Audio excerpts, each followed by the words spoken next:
बहुत पुरानी बात है। एक जंगल में एक गुरुकुल था, जिसमें बहुत सारे बच्चे पढ़ने आते थे।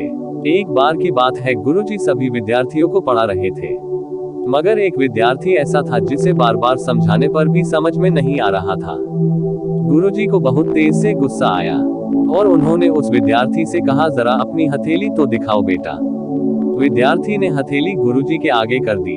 हथेली देखकर गुरुजी बोले, बेटा तुम घर चले जाओ, आश्रम में रहकर अपना समय व्यर्थ मत करो, तुम्हारे भाग्य में विद्या नहीं है। शिष्य ने पूछा, क्यों गुरुजी? गुरुजी ने कहा, तुम्हारे हाथ में विद्या की रेखा नहीं है। गुरुजी ने एक होशियार विद्यार्थी की हथेली उसे दिखाते हुए कहा, ये देखो, ये है विद्या की रेखा, ये तुम्हारे हाथ में नहीं है, इसलिए तुम समय नष्ट ना करो और घर चले जाओ और वहां अपना कोई और काम देखो। ये सुनने के बाद उस विद्यार्थी ने अपने जेब से एक चाकू निकाला, जिसका प्रयोग वह रोज सुबह अपनी दातुन काटने के लिए करता था। उस चाकू से उसने अपनी हाथ में एक गहरी लकीर बना दी।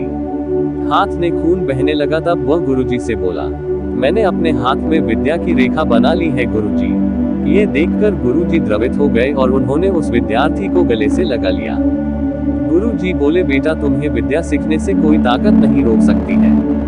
दृढ़ निश्चय और परिश्रम हाथ की रेखाओं को ही बदल देती है।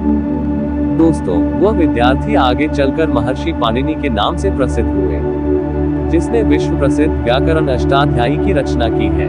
इतनी सदियां बीत जाने के बाद भी आज 2700 वर्षों बाद भी विश्व की किसी भी भाषा में ऐसा उत्कृष्ट और पूर्ण व्याख्या का ग्रंथ अब तक नहीं बना।